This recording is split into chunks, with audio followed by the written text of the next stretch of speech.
এই কেসটার কথা শুনলে আপনারা সত্যি খুব চমকে যাবেন। আরে আমরাই চমকে গেছিলাম, আমরা যারা দিনরাত মার্ডার কেস সলভ করতে থাকি। এতে হয়েছিল এমনটা যে হঠাৎই ধ্রুব, এই বেচারা ধ্রুব এই কেসের মেন লোক, ধ্রুব হঠাৎই রাস্তায় নিজের ওয়াইফকে যেতে দেখে। কিন্তু যখন কথা বলল তখন ও এটা বলল যে ওর ওয়াইফই নয়। একটা প্রবলেম আছে, আপনি সাহায্য করবেন? হোয়াটস রং উইথ ইউ সুনয়না? আমি ধ্রুব। বলুন, তার কি অবস্থা হবে যখন তার নিজের ওয়াইফই বলে যে সে তার ওয়াইফ নয়? আর সেটাই নয়, ও ধ্রুবকে এমন একটা জায়গায় নিয়ে যায় যেখানে যেতে অনেকেরই বুক কেঁপে যায়। সুনয়না, সুনয়না, সুনয়না, সুনয়না। স্যার, ওই দেখুন স্যার। প্রথমে বলল যে ও ওর ওয়াইফ নয়, তারপর বলল যে ওর নামও সুনয়না নয়, আর ওর ওয়াইফ এমন একটা জায়গায় নিয়ে যায় যেখানে সেখানে যখন আমরা পৌঁছালাম তখন আমরা দেখলাম যে ধ্রুব ওখানে মুখ থুবড়ে পড়ে। যাক, আপনারা নিজেরাই দেখে নিন। দেখো, এসব আমি কিচ্ছু জানি না। I just want results. যেভাবে ইচ্ছা কাজ করো, কিন্তু এই কাজটা তোমার আগে করতে হবে। সব সময় বাহানা দেখিয়ে এড়িয়ে যাও। এবার নিজের কাজগুলো করতে শেখো, বুঝেছো?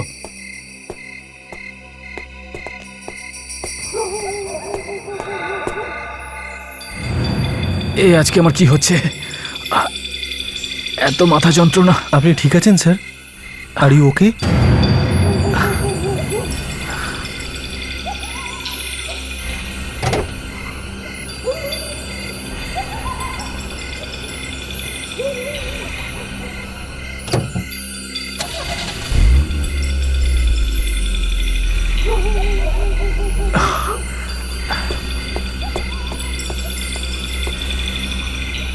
স্যার, আপনাকে দেখে অসুস্থ মনে হচ্ছে।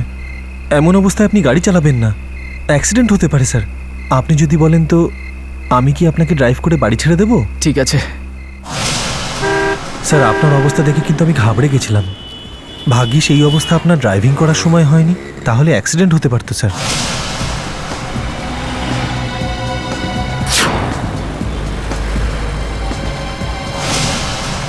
আপনি এত টেনশন করেন কেন স্যার?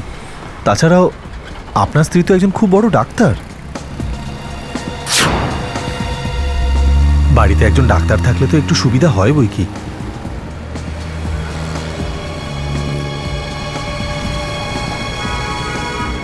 স্যার, এইমাত্র আমি আপনার ওয়াইফের নামে বলছিলাম না? ওই দেখুন স্যার, ওইখানে ম্যাডাম দাঁড়িয়ে আছেন। সুনয়না কোথায়? কিন্তু এত রাতে ও এখানে কি করছে? ওর তো বাড়ি থাকার কথা। হ্যাঁ স্যার। একটা কাজ করো, গাড়ি থামাও।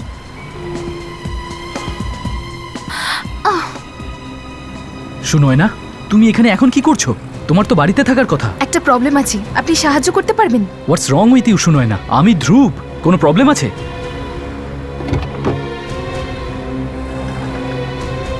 আমি একজন ডক্টর, এমার্জেন্সি আছে, কারোর প্রাণ যেতে পারে।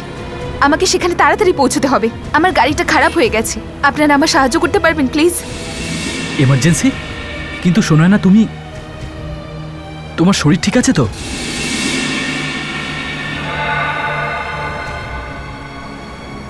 চলো।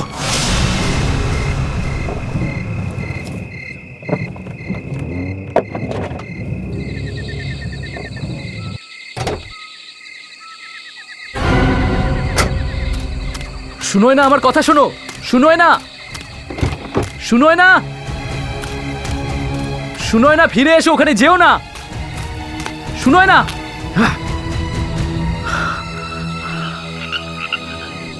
এবার চলো।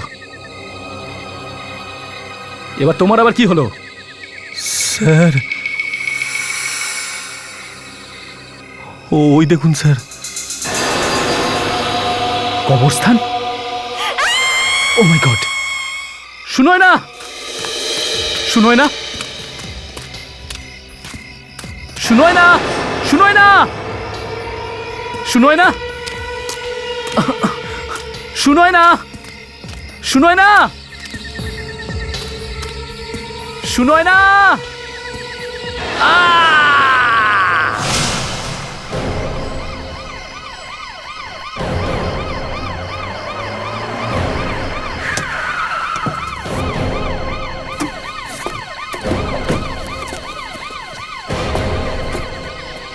আওয়াজটা কোন দিক দিয়ে এসেছিল? স্যার ওই দিক থেকে। এই সামনে থেকে? হ্যাঁ স্যার। ঠিক আছে, আপনারা প্লিজ এখানেই দাঁড়ান। ফ্রেডরিক্স, এই ধ্রুব এখানেই কোথাও আশেপাশে রয়েছে।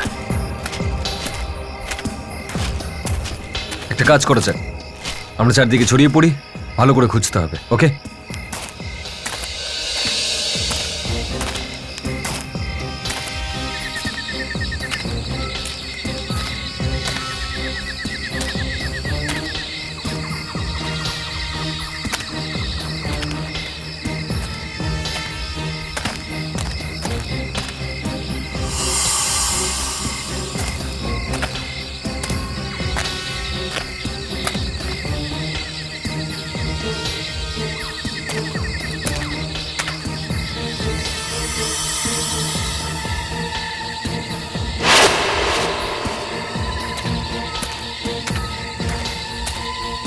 আরে আরে কি করছিস? স্যার! ওহ মাই গড, বাইরে বার করো, বাইরে বার করো। ধ্রুব, বেঁচে আছে, মনে হচ্ছে মাথায় আঘাত লেগেছে বলে অজ্ঞান হয়ে গেছে। ধ্রুব, ধ্রুব, শুনোয় না, শুনোয় না কোথায়? এ কার কথা বলছে? ও দাদার ওয়াইফ। নীলেশ, নীলেশ, শুনোয় না কে পেলে? ও তো এখানেই ছিল, ওর পিছু নিয়ে আমি এখানে এসেছি। আমি ওকে ডেকেছি কিন্তু ও শুনতে পাইনি। কি? এটা কি করে হতে পারে ধ্রুব? মা, আমি সত্যি কথা বলছি। স্যার একদম সত্যি কথা বলছেন। আমি নিজে ওনার গাড়ি ড্রাইভ করছিলাম, আর ম্যাডাম আমাদের সাথে এখানে এসেছিলেন। তারপর ভেতরে ঢুকে জানি না কোথায় গেলেন। ধ্রুব, ধ্রুব, কি হয়েছে ধ্রুব? শুনোয় না, কোথায় ছিলে তুমি? তুমি এখানে কি করছো? আমাকে জয় ফোন করে ডাকলো। কি? জয় ফোন করেছিল? আরে তুমি তো এখানেই ছিলে। এখানে? আমি তো হসপিটাল থেকে সোজা বাড়ি গেছিলাম। কি বাজে কথা বলছো? তোমার পিছু নিয়েই তো আমি এখানে এলাম। ও নো ধ্রুব, তোমার অসুস্থতাটা আবার বেড়ে গেছে। আবার তুমি উল্টো পাল্টা জিনিসগুলো দেখছো। ধ্রুব, বৌমা হসপিটাল থেকে সোজা বাড়িতেই এসেছে। তোমরা কি বাজে কথা বলছো? আমি কি পাগল হয়ে গেছি? আমি আপনাকে বলছি, আমি স্বপ্ন দেখিনি, ও এখানেই ছিল। আমি ওর পিছু নিয়ে এখানে এসেছিলাম, এখানেই ছিল ও। এক মিনিট, আপনারা প্লিজ এখন বাড়ি যান, বাড়ি যান প্লিজ, নিয়ে যান, আপনারা একে প্লিজ নিয়ে যান। কিন্তু ও তো দাদা, এখানেই চলো, ছিল। চল, দাদা, চল। আমি তো চলো। বলছি ও এখানেই ছিল। হ্যাঁ দাদা। কেউ আমার কথা কেন শুনছে না বুঝতে পারছি না। আরে কে কোথায় ছিল, কে কাকে দেখেছিল, এই ব্যাপারটা কি? একটা কাজ করা যাক, সুনয়নার হসপিটাল দিয়ে শুরু করা যাক। যামিনী দেবী বলেছিলেন যে সুনয়না হসপিটালে এসেছিল, এর মানে হলো ও এখানেই থাকতে পারে, হসপিটালে। Excuse me, yes. আমরা সিআইডি থেকে আসছি। এখানে কোনো ডক্টর সুনয়না আছেন? হ্যাঁ আছে, হার্টের ডাক্তার। আমরা এটা জানতে চাইছি যে ডক্টর সুনয়না কালকে এখানেই ডিউটি করেছেন? হ্যাঁ, ডক্টর তো এখানেই ছিলেন, আমারই ডিউটি ছিল। তার মানেও আমাদের সত্যিই বলছিল ও হসপিটালই ছিল, ওই কবরস্থানে নয়। হ্যাঁ।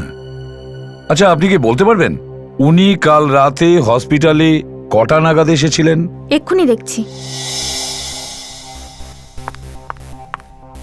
অভিজিৎ, ওইদিকে দেখো। ডক্টর সুনয়না এরকম মাস্ক পরে বাইরে বেরোতেই পারেন। হ্যাঁ। এই দেখুন, উনি কালকে রাতে 12টার সময় এসেছিলেন। এই দেখুন সিগনেচার। কিন্তু এটা তো ওনার এই হসপিটালে আসার টাইম। আচ্ছা, ওনার যাওয়ার টাইম লেখা আছে কি? ওটা তো আমরা কখনোই লিখি না, সরি। কোনো ব্যাপার না অভিজিৎ, হতে পারে ও ঢুকে সাইন করে বেরিয়ে গেছে। কিন্তু ও কেন এমনটা করবে? কেউ তার হাজব্যান্ডকে ভয় পাওয়ানোর জন্য এতটা ড্রামা কেন করতে যাবে? কেন নয় সোনা, তোমারটা খুব সুন্দর। আমার বার্থডেতেও তুমি একটা ডল পাও, আর তোমার বার্থডেতেও।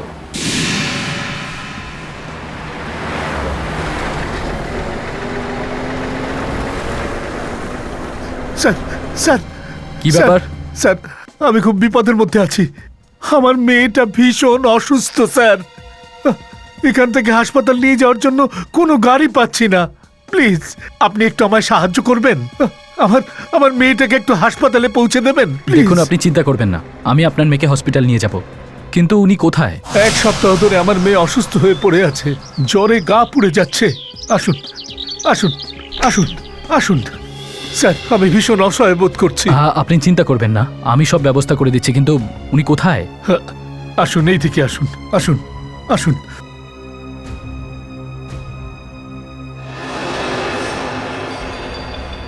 শুনোয় না?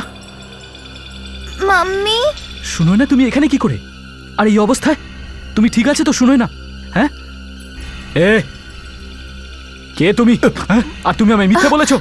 এ তোমার মেয়ে নয়, আমার স্ত্রী। এ কি করে এলো এখানে বলো? আরে এটা আপনি কি করছেন? ছেড়ে দিন আমার বাবাকে। এসব কি হচ্ছে? আমি আপনার স্ত্রী নই। মাম্মি, তুমি এসব কি বলছো? বাবা, এগুলো কি হচ্ছে? বাবু, আমি তোমার মাম্মি নই। সব বুঝতে পেরেছি আমি। এসব তোমাদের চাল, তাই না? তোমরা আমায় পাগল প্রমাণ করতে চাও, তাই তো? কিন্তু আমি এরকম হতে দেব না। তুমি কি মনে করো যে আমি মারা যাব? কিন্তু আমি মরবো না। আমি সিআইডির কাছে যাচ্ছি। ওরা তোমায় ছাড়বে না, আর আমি তোমায় ছাড়বো না। সরো এখান থেকে। স্যার, ধ্রুব, স্যার, আমি আপনাদেরকে বলেছিলাম না, কিন্তু আমার কথা শোনেননি। আমি আজকে আবার ওকে দেখতে পেয়েছি। কে? স্যার, ওই শুনোয় না, আমার স্ত্রী। স্যার, ও সব জায়গায় আছে। আমি সব জায়গায় ওকে দেখতে পাই। ও আমাকে পাগল করে দিতে চায়। রিল্যাক্স রিল্যাক্স ধ্রুব, রিল্যাক্স। কি হয়েছে? ব্যাপারটা কি? শান্তভাবে বলো। আবার কি করলো তোমার ওয়াইফ? মাম্মি বলছে যে ও আমার মাম্মি নয়। মানে এই বাচ্চাটা কি বলছে ধ্রুব? আজ তো এও সবকিছু দেখতে পেয়েছে। আপনারা প্লিজ আমার সঙ্গে চলুন। আমার কথা বিশ্বাস করতেই হবে। প্লিজ আমার সঙ্গে চলুন। এ আমি তো কিছুই বুঝতে পারছি না। এই কেস তো ক্রমশ জটিল হচ্ছে, তার মধ্যে আবার একটা বাচ্চা জড়িয়ে পড়েছে। আসুন স্যার। স্যার, এই বাড়িটা, ওই বুড়োটা আমাকে এখানে নিয়ে এসেছিল। বলেছিল যে ওর মেয়ের নাকি শরীর খারাপ, আর অ্যাম্বুলেন্স পাচ্ছে না। তুমি ঠিক করে বলছো তো ও তোমার ওয়াইফই ছিল? একদম স্যার। আরে দরজা তো খোলাই আছে।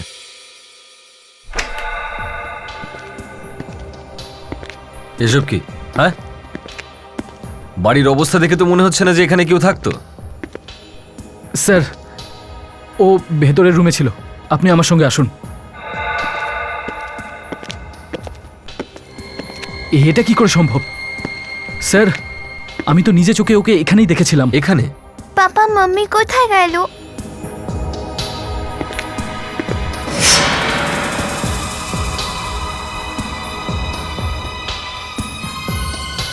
এটা এটা তো শুনোয় না আর পায়েল। আমি নিজে কিনে দিয়েছিলাম ওকে। আচ্ছা ঠিক আছে, তাহলে শুনোয় নাকি জিজ্ঞেস করি যে ওর এই জিনিসটা এখানে এলো কি করে।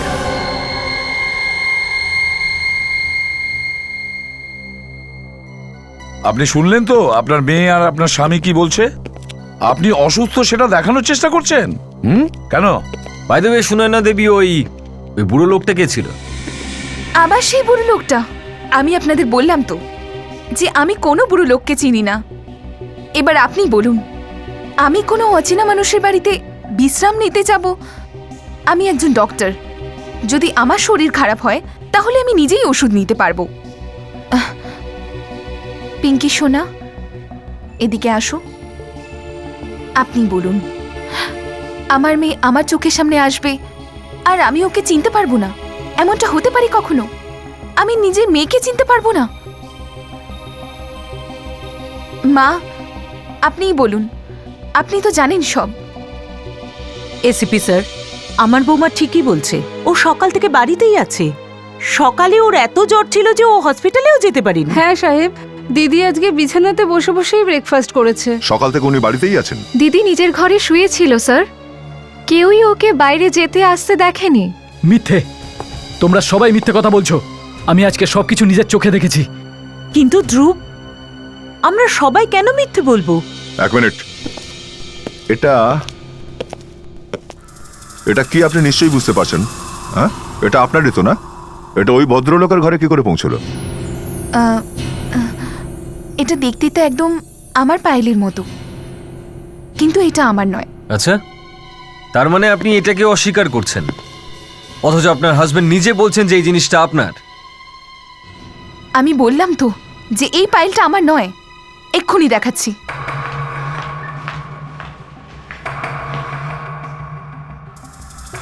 এই দেখুন,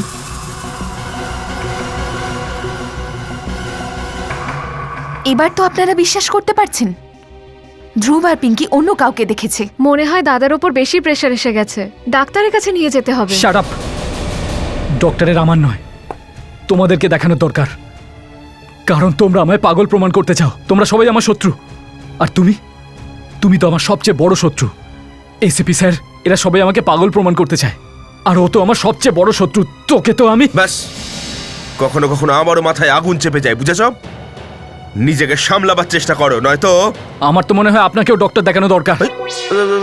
এ আবার কি স্যার, দেখলেন আপনি? একে তো প্রথম থেকেই বুঝতে পারছি না আসলে হচ্ছেটা কি। শুনেও না, বাড়িতেও ছিল আবার বাইরেও, তার মধ্যে এ আবার। ডোন্ট ওরি ফেডরিক্স, আমিও কিছু বুঝতে পারছি না। সিআইডি হওয়া সত্ত্বেও আপনাদের কোথাও ভুল হচ্ছে, বুঝেছেন? আপনার নিজের ছেলে বলছে যে সে নিজের ওয়াইফকে রাস্তায় দেখেছিল, আপনি বলছেন ওয়াইফ বাড়িতে ছিল, ওয়াইফ বলছে সেও বাড়িতে ছিল, কাজের লোক বলছে যে মেম সাহেব বাড়িতে ছিল, কিন্তু মেয়ে বলছে যে মা বাড়ির বাইরে ছিল, আর আপনি বলছেন যে আমাদের ভুল হচ্ছে। স্যার, এনাদের সবাইকে বিরতি নিয়ে যাওয়া যাক, ভালো করে ইন্টারোগেট করলে সবকিছু সামনে চলে আসবে। তো আপনি ধ্রুবের সৎ মা? হ্যাঁ। এটা জিজ্ঞেস করতে ভালো তো লাগছে না, কিন্তু ধ্রুবের সঙ্গে আপনার সম্পর্ক কেমন ছিল? যেমনটা হয়ে থাকে যে সৎ মায়ের সঙ্গে সৎ ছেলের সম্পর্ক একটু। এরকম কথা জিজ্ঞেস করতে আপনাদের লজ্জা করলো না? আমি বলছি উনি কেমন ধরনের মা।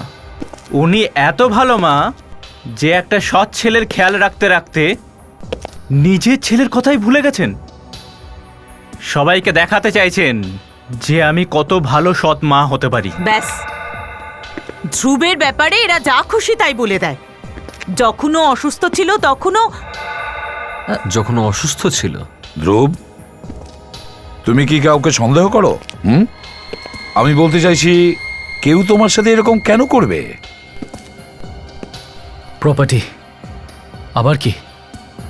সবার নজরই প্রপার্টির উপরেই তো রয়েছে।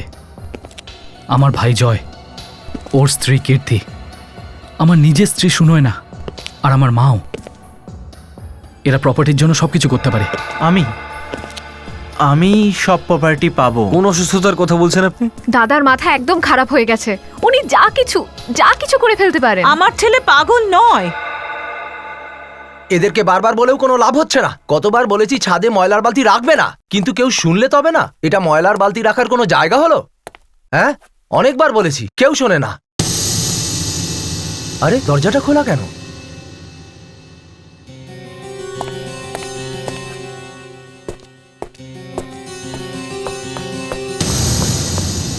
আরে ইনি তো আমাদের ডাক্তার দিদি, উনি এখানে কি করছেন?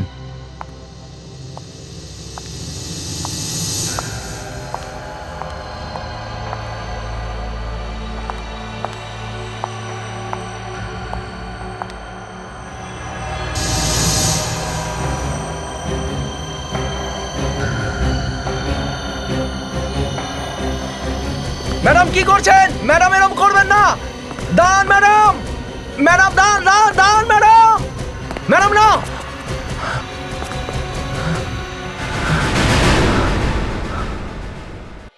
তার মানে তুমি বলতে চাইছো ওই ম্যাডাম তোমার চোখের সামনে ছাদ থেকে ঝাঁপ দিয়েছে? হ্যাঁ স্যার, পরিষ্কার করতে এসেছিলাম, তাকিয়ে দেখলাম ম্যাডাম সোজা হাঁটছেন। ওনাকে আটকানোর জন্য জোরে ডাকলাম, কিন্তু উনি আমার কথা শুনলেন না, সোজা গিয়ে ঝাঁপ মারলেন। তুমি চেঁচিয়েছো অথচ উনি তোমার দিকে ফিরে না, তাকাননি? উনি কোনো দিকে তাকাননি। এখানে আর কেউ ছিল? না স্যার, কেউ ছিল না। আচ্ছা, হ্যাঁ স্যার।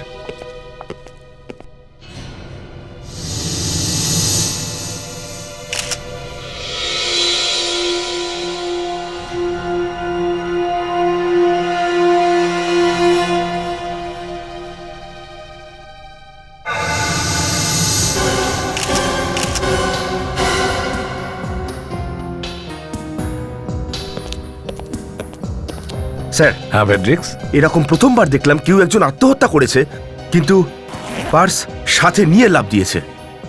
পার্সকে সঙ্গে নিয়ে? হ্যাঁ, এটা তো আশ্চর্য ব্যাপার। একটা কথা বলো, তোমাদের মধ্যে কেউ কি এই ম্যাডামকে হসপিটালের ভেতরে আসতে দেখেছো? স্যার উনি তো আজকে হসপিটালে দেরি করে এসেছিলেন। খুব অস্বাভাবিক লাগছিল, মনে হচ্ছিল যেন উনি কোনো ঘোরে রয়েছেন। রোজ তো উনি নিজেই উইশ করতেন, কিন্তু আজ যখন আমি উইশ করলাম উনি কোনো রিপ্লাই করলেন না। স্যার, হ্যাঁ বিবেক, স্যার এটা পার্স থেকে পেয়েছি sir, suicide note. Suicide note পার্সে? আমি ধ্রুবের জীবন নষ্ট করে দিয়েছি, ওকে অনেক কষ্ট দিয়েছি আমি, আর এর বোঝা আমি আর সহ্য করতে পারছি না। আমি সবার কাছে অপরাধী হয়ে আর বেঁচে থাকতে চাই না, এই জন্য নিজেই নিজের জীবনকে শেষ করে দিলাম। তার মানে উনি ডিস্টার্ব ছিলেন, স্টাফদের সঙ্গে না দেখা করেছেন না কথা বলেছেন, শুধু এই সুইসাইড নোটটা লিখে নিজের ব্যাগে রেখেছেন আর ব্যাগ নিয়ে ওপরে ছাদে চলে যান, আর তারপর ছাদ থেকে ব্যাগ সমেত নিচে ঝাঁপ দেন। সবটাই প্ল্যানিং করা ছিল, কোথাও এই আত্মহত্যাটা দেখানোর জন্য নয় তো? না কারোর সঙ্গে দেখা করলো, না কারোর সাথে কথা বললো, কিছু তো গোলমাল আছে।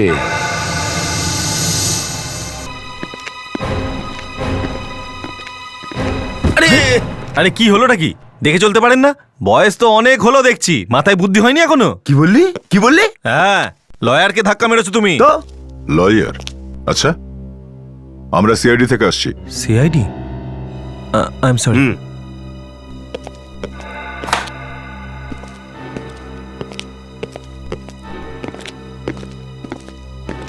নমস্কার। এসিপি স্যার, আপনারা আবার এখানে? বাড়ির দিকে যখন ঢুকছিলাম তখন একটা উকিলের সঙ্গে দেখা হলো। এখানে উকিল? ও আমাদের ফ্যামিলি লয়ার, ব্যবসার ব্যাপারেই এখানে এসেছিলেন। আমি বলছি মা, আমাদের লয়ার পাওয়ার অফ অ্যাটর্নি দাদার থেকে আমার নামে ট্রান্সফার করার জন্য এসেছিল।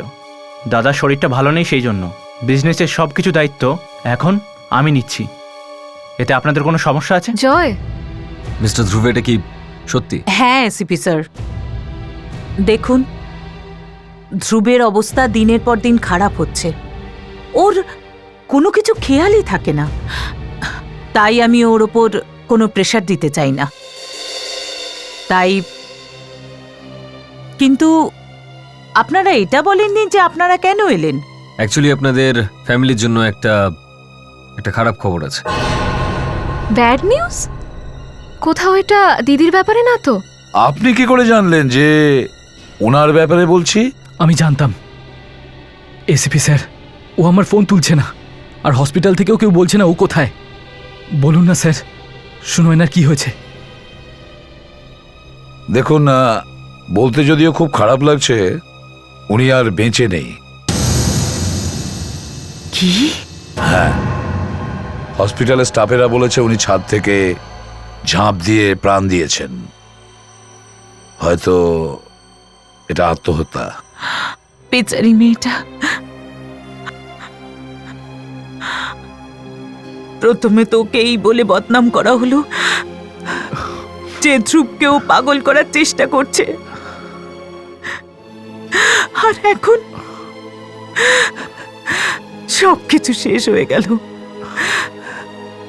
না, হয়নি, সবকিছু শেষ হয়নি। এই দেখুন ওনার সুইসাইড নোট, এতে উনি ধ্রুবের কাছে ক্ষমা চেয়েছেন।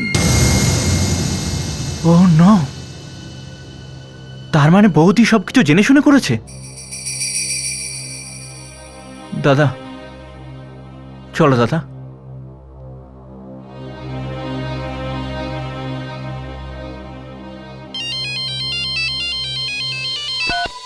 ইয়েস ডক্টর সালুকে? হ্যাঁ এসিপি স্যার আছেন, সঙ্গেই আছেন এখনই? ওকে ওকে। হ্যাঁ স্যার, হ্যাঁ ডক্টর সালুকে ল্যাবে ডেকেছেন।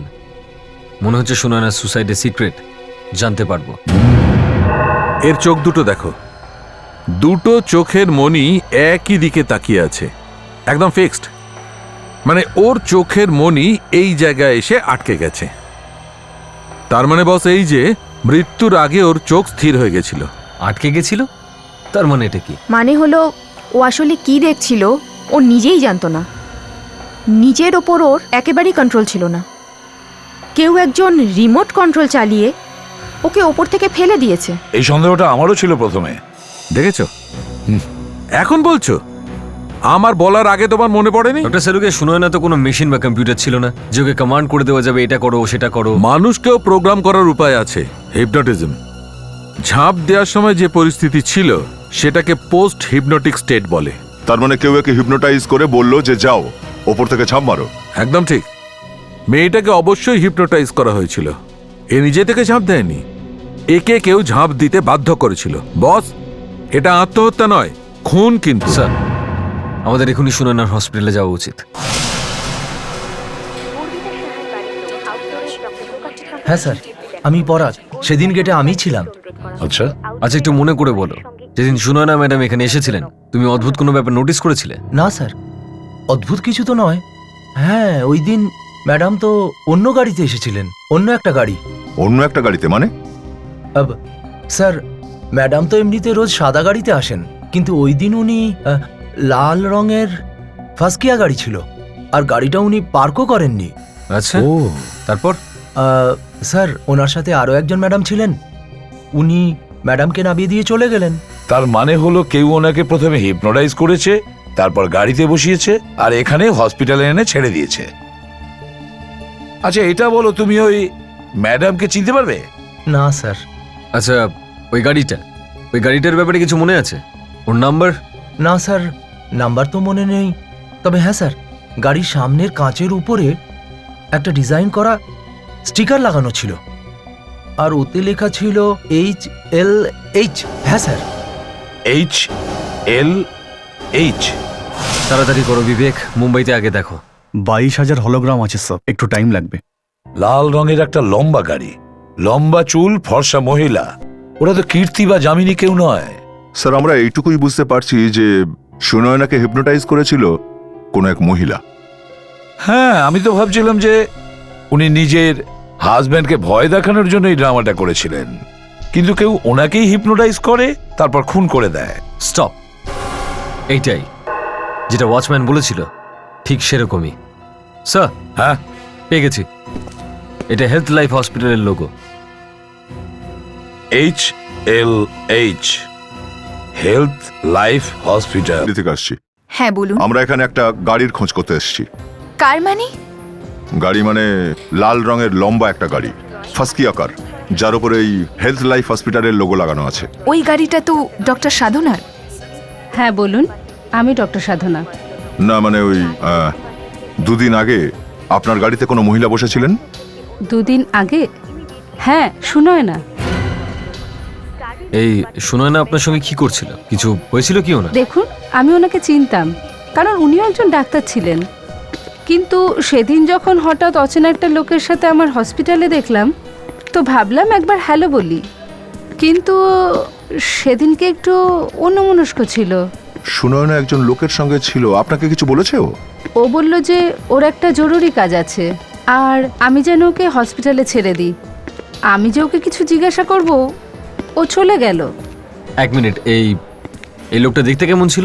নর্মাল হাইট ছিল, আর ওর ডান গালে একটা লম্বা দাগ ছিল।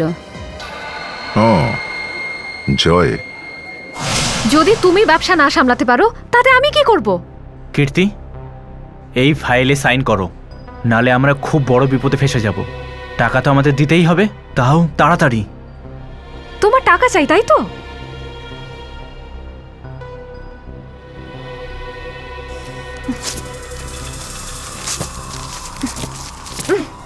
এই নাও টাকা। কীর্তি, যদি আমরা লোনের টাকাটা না দিতে পারি না, ওরা আমাদের মেরে ফেলবে। কিন্তু আমার মরার আগে আমি তোমাকেও ছাড়বো না। কিছু করার আগে আমাদের ডেকে নাও, বুঝেছো? স্যার, স্যার, স্যার, আমাকে প্লিজ বাঁচান। সব সম্পত্তিও নিয়ে নিয়েছে, আর এখন আমার সেভিংসটাও নিতে চায়। কীর্তি, এটা আমাদের ঘরোয়া ব্যাপার, এর মাঝে এদেরকে কেন টানছো? আমি বলছি, একজন মহিলাকে হুমকি দিচ্ছ? হ্যাঁ, হসপিটালের একজন লেডি ডক্টর তোমাকে চিনে ফেলেছে। আমাকে চিনতে পেরেছে? তুমি ওখানে সুনয়নার সাথে গেছিলে না? হ্যাঁ,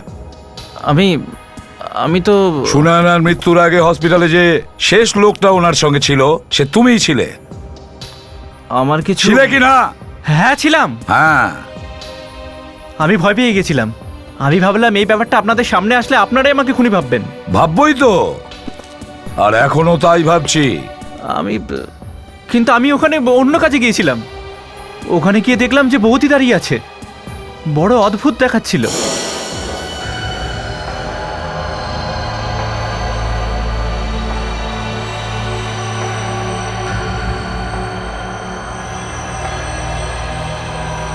তুমি সুনয়নাকে জিজ্ঞেস করনি যে ও ওখানে কি করতে গেছিল? জিজ্ঞাসা করেছি, কিন্তু ও অন্যমনস্ক ছিল। তারপরই ডাক্তার ওখানে এলেন, যিনি আমার ব্যাপারে বলেছেন, আর আমি ওখান থেকে চলে যাই। না না না, কথা ঘুরিয়ে কোনো লাভ নেই। সত্যি করে বলো, সুনয়নাকে হিপনোটাইজ কে করিয়েছে? হিপনোটাইজ? দিদিকে তাহলে হিপনোটাইজ করা হয়েছিল? হ্যাঁ, ও করিয়েছে। জয় স্যার, আমি কাউকে দিয়ে হিপনোটাইজ করাইনি। সেটা এখনই জানা যাবে, এখনই জানা যাবে ওই হসপিটালে। সরি স্যার, এ ব্যাপারে আমরা আপনার কোনো সাহায্য করতে পারবো না। এমনিতে আমরা ওনাকে সবাই ভালোভাবেই চিনি, কিন্তু যেদিনটার কথা আপনি বলছেন সেদিন আমাদের মধ্যে কেউই ওনার সঙ্গে দেখা করেনি। না না না না, এই কথাটা আমি মানতেই পারবো না। ডক্টর সুনয়না সেদিন হসপিটালে এসেছিলেন, ডক্টর সাধনা ওনাকে দেখেছিলেন। না স্যার, উনি আমাদের কারোর সঙ্গে দেখা করেননি। না না না না, ডক্টর সুনয়নাকে এখানে এই হসপিটালে হিপনোটাইজ করা হয়েছিল। তুমি আমি আমি আমি কিছু করিনি স্যার। আরে আমরা তো কিছু জিজ্ঞাসাই করিনি। হ্যাঁ, তুমি নিজের বৌদিকে এখানেই দেখেছিলে তো? তুমি বলেছিলে তাই না? হ্যাঁ। ওই জায়গাটা দেখাও তো আমাদের, যেখানে তুমি ডক্টর সুনয়নাকে দেখেছিলে। হ্যাঁ স্যার, চলুন দেখাও। 1 মিনিট স্যার, আপনারা এভাবে আমাদের হসপিটালে তদন্ত করতে পারেন না। এর আগে আমাকে আমার ডিন মিস্টার রাহুলের সাথে কথা বলতে হবে। এত কথা বলুন না, একটা কাজ করুন, ওনাকেও আসতে বলুন।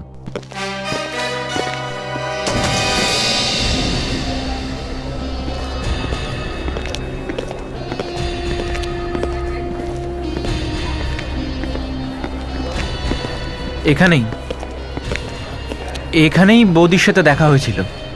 হ্যাঁ, আমি এগিয়ে গেলাম, বৌদিকে হ্যালো বললাম, কিন্তু বৌদি উত্তর দিল না। Doctor Kumar neuro, doctor Madhur eye specialist, doctor Riya psychiatrist. Daya, হতে পারে সুনয়না রিয়ার কাছেই এসেছিল। হ্যাঁ, কি শুনলেন আপনি? সুনয়না এই পথেই আসছিল ডক্টর রিয়ার কেবিনের পাশ থেকে। তো হতে পারে সুনয়না ডক্টর রিয়ার কেবিন থেকেই বেরিয়ে এসে। না না, এটা হতে পারে না, কেননা ডক্টর রিয়া এখানে নেই।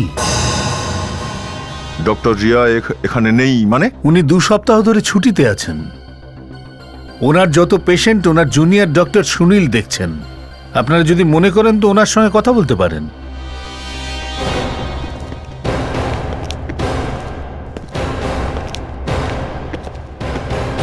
সুনীল, এনারা সিআইডি থেকে এসেছেন। এনারা ডক্টর সুনয়নার সুইসাইড, তার মানে মার্ডার কেসের এনকোয়ারি করতে এসেছেন। সুনয়না?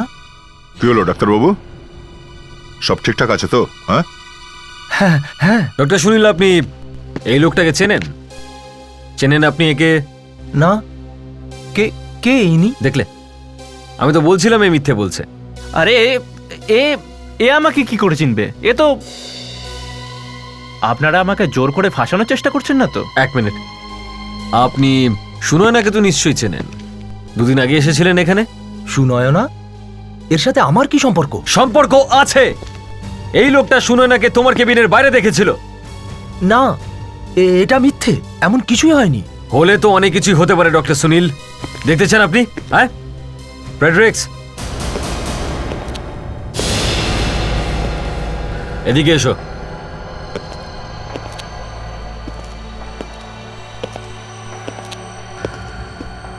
তোমায় একজনকে প্রাণে মারতে হবে। Yes sir. কেউ মাঝখানে এসে গেলেও থামা চলবে না। গুড, তুমি নিজের কাজ করো, আমরা বাইরে যাচ্ছি। ওই লোকটা তোমার সামনে দাঁড়িয়ে রয়েছে। চলুন, আপনারা বাইরে চলুন, প্লিজ বাইরে চলুন। চলুন।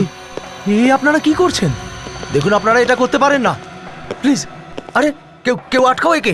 দেখো, আমার কাছে আসবে না, আমার কাছে আসবে না বলছি। আমার গায়ে হাত দেবে না কিন্তু। আমি বলছি দাঁড়াও। বাঁচাও চাও কে কোথায় আছো বাঁচাও ছেড়ে দাও আমায় বাঁচাও বাঁচাও ছেড়ে দাও আমায় ছেড়ে দাও আমায় বলছি বলছি বলছি বলছি ব্যাস ফ্রেডি, তোমার কাজ শেষ, তুমি যাও।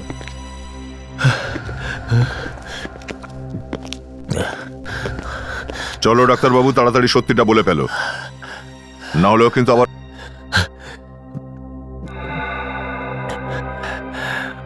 ডক্টর রিয়া ধ্রুবের ডক্টর ছিলেন। যখন ওর চিকিৎসা চলছিল ওর পরিবারের সবাই প্রায় এখানে আসতেন।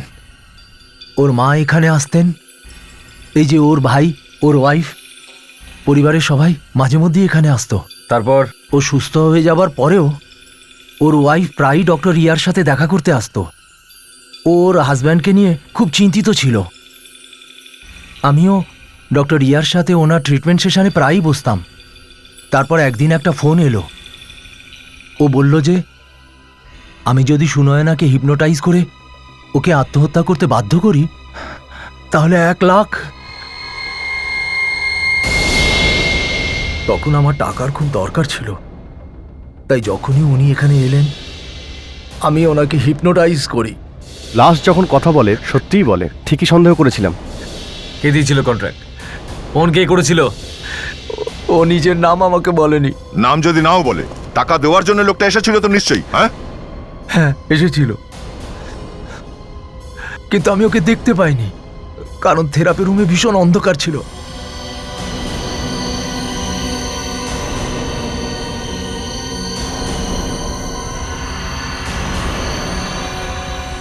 ও দেখতে এলো আমি আমার কাজটা করেছি কিনা।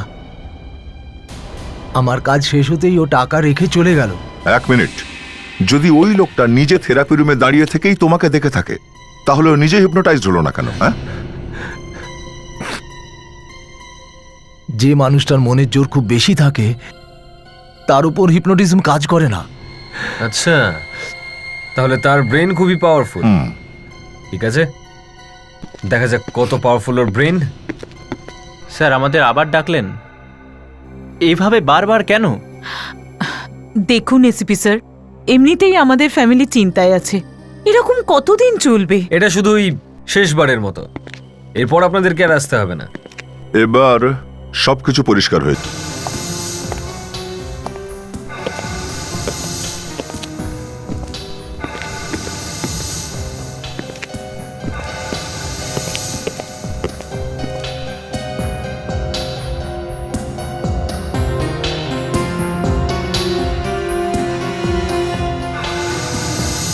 এনারা কারা? এনারা আপনাদের কিছু প্রশ্ন করবেন। তোমরা সবাই রেডি? Yes, sir. গুড। আচ্ছা শুনুন,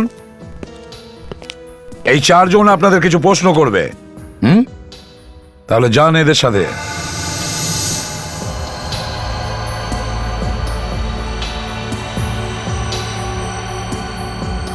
আমি তোমার ভেতর থেকে বলছি, তুমি আর কিচ্ছু শুনতে পাচ্ছ না। সব গান পরিষ্কার? হ্যাঁ স্যার, 4টে বন্দুকই রেডি।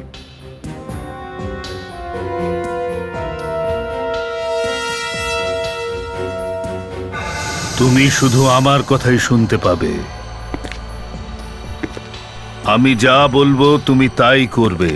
তুমি আর কিচ্ছু শুনতে পাচ্ছ না, এবার তুমি সেটাই করবে যেটা আমি বলবো। ওঠো। চলো।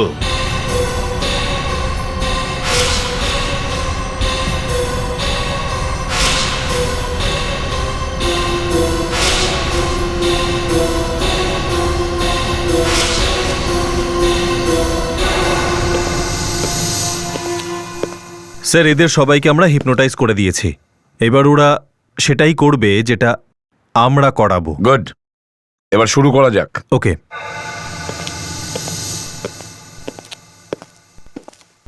সবাই সোজা হাঁটুন।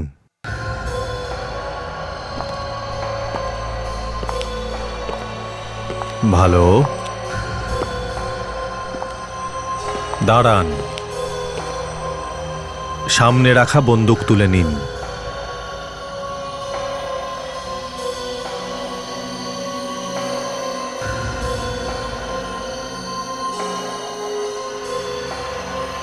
এবার বন্দুক নিজের মাথায় ঠেকান।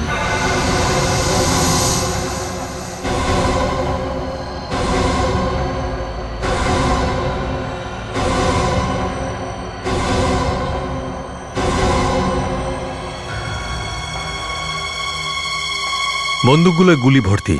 আপনাদের শুধু ট্রিগারে চাপ দিতে হবে। এবার আঙুল ট্রিগারের ওপর রাখুন।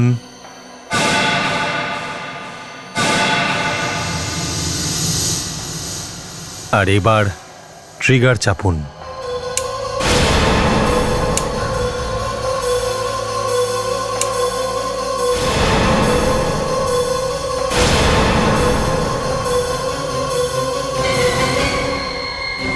অনেক হয়েছে তোমাদের নাটক, এবার সবাই মরবে।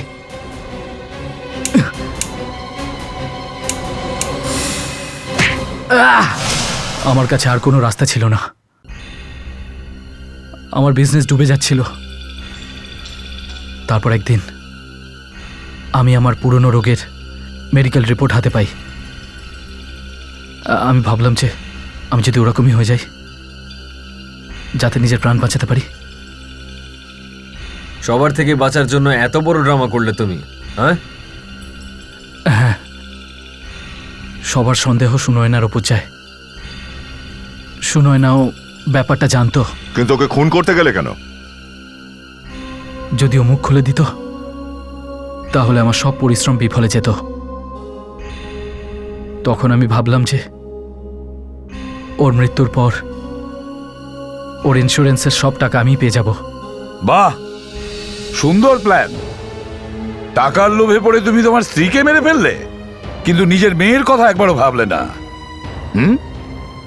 এবার সারা জীবন জেলের ঘানি টানো। আমার এই গুলি, বুলেট, এ নিয়ে বেশি কথা বলতে ভালো লাগে না, তবুও। আচ্ছা, আপনারা কি জানেন যে পিস্তল থেকে যখন গুলিটা সদ্য বেরোয় তখন ওর স্পিড কত থাকে? হ্যাঁ,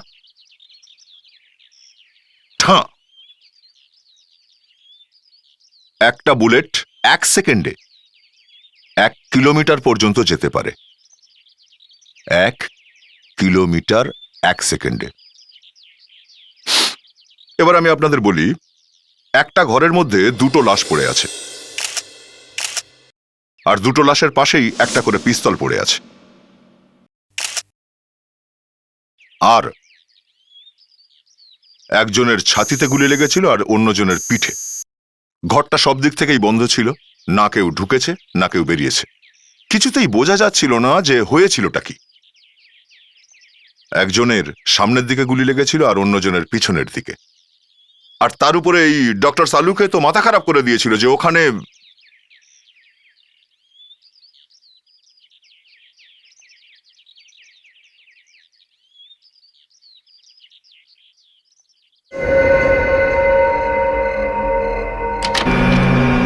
আসো।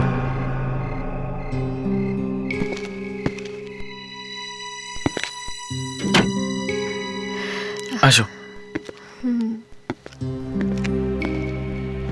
বসো। অনিতা, এখানে আমাদের কেউ ডিস্টার্ব করবে না। দেখো, আমার খুব ভয় লাগছে। যদি কেউ জানতে পেরে যায় তো অনেক বড় সমস্যা হবে। যখন কেউ জানতেই পারবে না তখন প্রবলেম কি করে হবে? কিন্তু ও তো আমাদের দেখে ফেলেছে না। কে? ওই ওয়াচম্যান? নীলেশ, ওখানে কেউ আছে? কি হয়েছে অনিতা? ওখানে কেউ আছে? অনিতা, তুমি অযথাই চিন্তা করছো। এখানে আশেপাশে কেউ নেই। ওই ওয়াচম্যানকেও আমি পাঠিয়ে দিয়েছি। নীলেশ, আমি দেখেছি ওখানে কেউ আছে। দেখেছো? বললাম না ওখানে কেউ আছে। অনিতা, অনিতা, ভয় পেও না, ভয় পেও না, আমি দেখছি। অনিতা, রিল্যাক্স। কে ওখানে? বাইরে কে? বাইরে কে?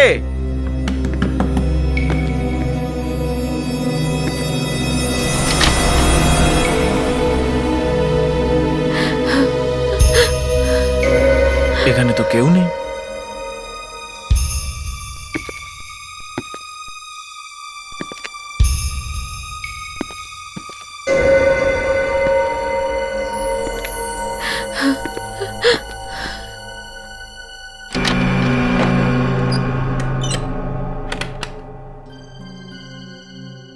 আওয়াজ কোত্থেকে এলো? আর ওই ঠকঠক করা,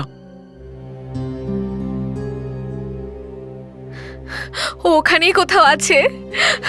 নীলেশ, আমার খুব ভয় লাগছে। অনিতা তুমি অযথা চিন্তা করছো, আমি আছি তো তোমার সাথে। না, আমি এখানে থাকবো না। দেখো অনিতা, ও যেই ছিল এখন নেই এখানে। দেখো দেখো তুমি, চলো না, চলো। কেউ আরে তো কেউ নেই, আছে। কেউ নেই চলো। অনিতা, কেউ নেই অনিতা। চলো বসবে, চলো। রিল্যাক্স নীলেশ, বসবো রিল্যাক্স না, অনিতা, চলো। Relax my sweet heart. বসো। কেউ নেই, কেউ নেই। হয়তো হয়তো ও চলে গেছে। কেউ নেই, দেখো।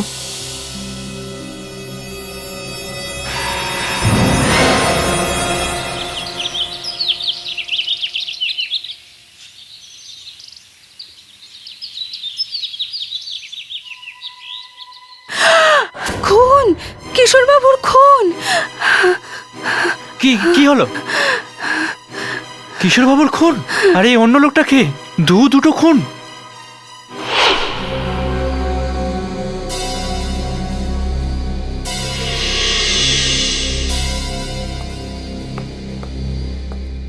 আরে কি হয়েছে স্যার? কি হয়েছে আপনার? আপনি ট্র্যাক শুটে? হ্যাঁ, ওই একটু প্র্যাকটিস করছিলাম ম্যারাথনের। ম্যারাথন? ম্যারাথন তো শেষ হয়ে গেছে স্যার, লাস্ট সানডেতে ছিল। সে জানি, আমিও ছিলাম ওখানে। মানে আপনি ম্যারাথনে ছিলেন? আপনি দৌড়েছিলেন স্যার? হ্যাঁ, দৌড়েছিলাম। 5,000 মানুষ ছিল, দৌড়াবার জায়গাই পাইনি। সবাই যখন আগে বেরিয়ে গেল তখন আমি দৌড়ালাম। তাহলে আপনি জিতে গেছেন? আরে ছাড় ভাই, যখন আমি দৌড়ালাম ততক্ষণে রেসই শেষ হয়ে গেছে। রাস্তায় একটাও লোক পেলাম না। ম্যারাথনে অনেক বাচ্চাই তো ছিল স্যার। মনে করাস না ভাই, এইটুকু বাচ্চাও আমার আগে চলে গেল। I am sorry sir. এই বাচ্চাগুলো না, ওদের অ্যাটলিস্ট এটা ভাবা উচিত ছিল যে ওরা আপনার আগে না চলে যায়, তাই না? বউ আমার বলেছে কোনো ব্যাপার না, পরের বছরের জন্য তৈরি হও। ওই রাবণটাকে তো দেখছি না। ও মাই গড স্যার, আপনি ট্র্যাক শুটে আর জ্যাকেটটা তুলে নিন। কি করছেন স্যার?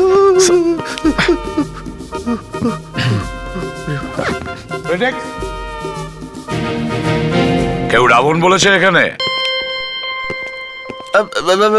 রাবণ না তো।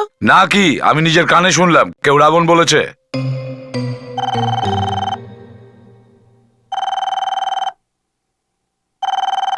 ফোন তোলো হেড্রিক্স, ফোন তোলো।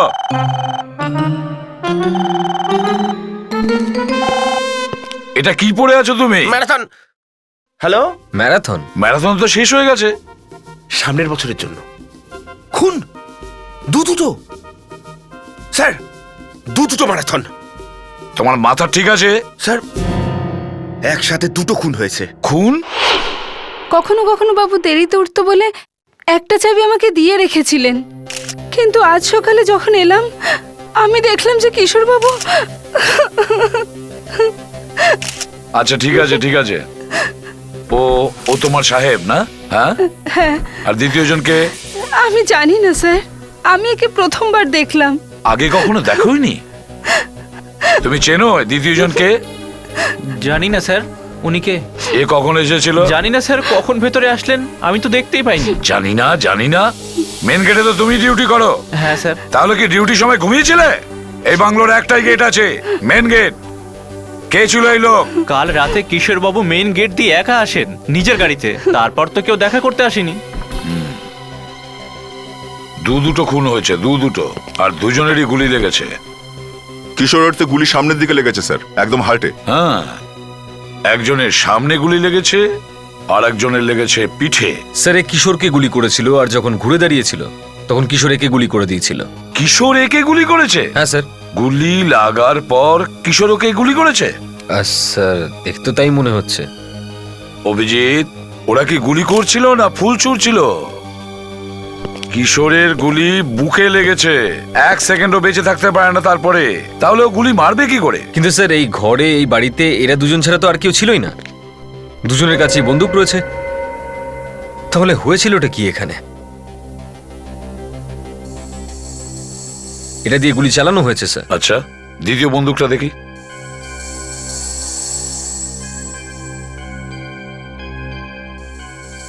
এটা থেকেও ফায়ার হয়েছে স্যার। এটা দিয়েও ফায়ার করা হয়েছে? স্যার দুজনের গানেই সাইলেন্সার লাগানো আছে, মানে এরা দুজনেই একে অপরকে মারার জন্য আগে থেকেই তৈরি ছিল। একজন তো এই কিশোর, যে এই বাড়ির মালিক, ও তো এখানেই ছিল। আর দ্বিতীয় এই লোক, এ কিশোরকে মারার জন্য বাইরে থেকে এসেছিল। দুটো গুলি চলেছে এখানে, আর একজনের বুকে লেগেছে আর একজনের পিঠে। একটা কথা ঠিক অভিজিৎ, এর যে গুলি লেগেছে পিঠে, সেটা কিশোর তার নিজের বন্দুক দিয়েই মারে। কিন্তু কিশোরের গুলি কখন লাগে, কখন সে মারা যায়, সেটাই তো বুঝতে পারছি না। আমি তো বলছি স্যার, দুজনে একসাথে একে অপরের উপর গুলি চালিয়েছে।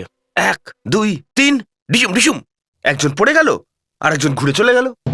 ফেডরিক্স, গুলি পিঠে লেগেছে, পিঠে, ঘুরবার পর, বুঝেছ? দা স্যার, এর জামা কাপড় চেক করো, দেখো দেখো একে। না স্যার, এর পকেটে তো কিছু নেই। তবে স্যার যথেষ্ট দামি shirt, designer shirt, ZS। Designer brand shirt, ZS। ওখানে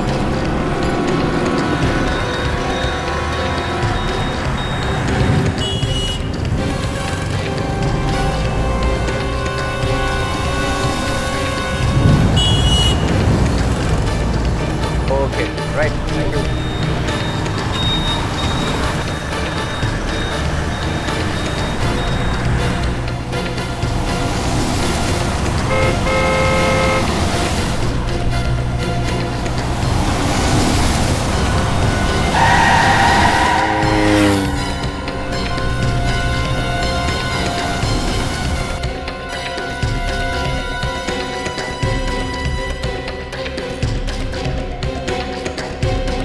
আসুন স্যার।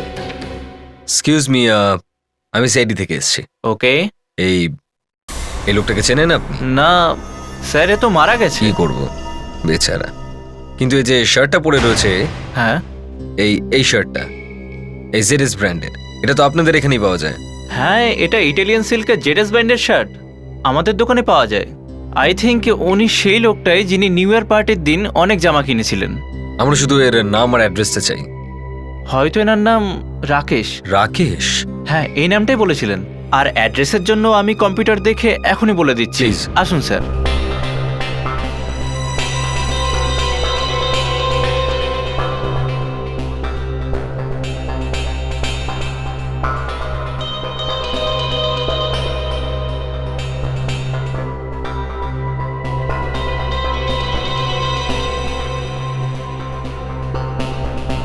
এখন কেন দেখাচ্ছে না? কি হলো স্যার?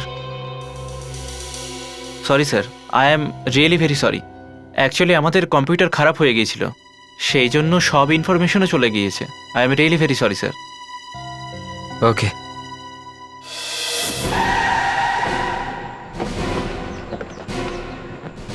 সব ফ্লপ হয়ে গেল স্যার, শার্টটা কোনো কাজে লাগলো না।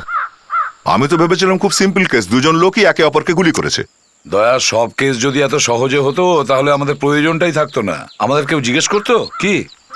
স্যার, যখন এই শার্টটাকে ভালো করে দেখলাম তখন এর ডান কাঁধে একটা, এই যে দেখুন, টায়ার মার্ক রয়েছে।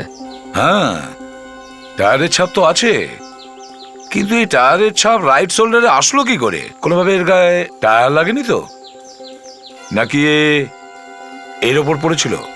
স্যার, আমিও এটাই ভাবছিলাম যে শার্টের এই জায়গায় এখানে টায়ারের চিহ্ন এলো কি করে। একে তো শার্টে টায়ারের মার্ক, দ্বিতীয়ত এর ভিতরে গেল কি করে, আর ওয়াচম্যান কেনই বা দেখতে পেল না? স্যার, এই কিশোর নিজের গাড়ি নিয়ে একা গেটের ভেতরে এসেছিল। কিশোরের গাড়িটা চেক করা যাক। অ্যাড্রেক্স, যাও চাবিটা নিয়ে এসো বাংলোর ভেতর থেকে। অভিজিৎ, এই একটাই গাড়ি এখানে এসেছে। একটা কাজ করো, এই গাড়ি টায়ারে যে দাগ আছে আর ওর শার্টে যে দাগ আছে, দুটো ম্যাচ করে দেখো, দেখতে হবে ব্যাপারটা কি। বিবেক, ম্যাগনিফাইংটা দাও দেখি।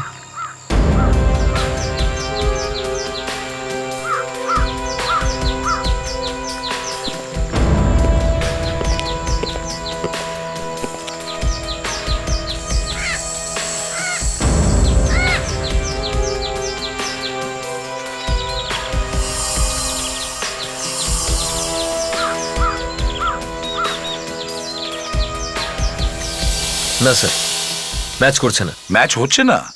তাছাড়া অভিজিৎ, ওই ডিজাইনার শার্ট পরা ছেলেটা গাড়ির মেকানিক তো হতে পারে না। তাহলে এই শার্ট আর তার উপরে গাড়ির টায়ারের ছাপ আসলো কি করে? ও তো নিজেও জানতো না ওর জামার পিঠের উপরে টায়ারের ছাপ আছে। স্যার, হ্যাঁ, চাবি। চলো ডিকি খুলে দেখো ভেতরে কোনো টায়ার আছে কিনা। বাকি টায়ার তো চেক করে নিয়েছি। অভিজিৎ, সে যেই হোক, হয়তো সে ডিকির মধ্যে লুকিয়ে এই বাংলোর ভেতরে এসেছিল।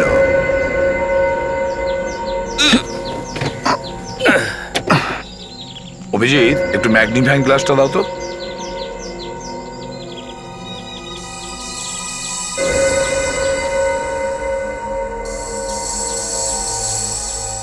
ইয়েস অভিজিৎ, এই টায়ারের ওপরের দাগ আর এই শার্টের উপরে যে টায়ারের দাগ আছে, দুটোই ম্যাচ করছে।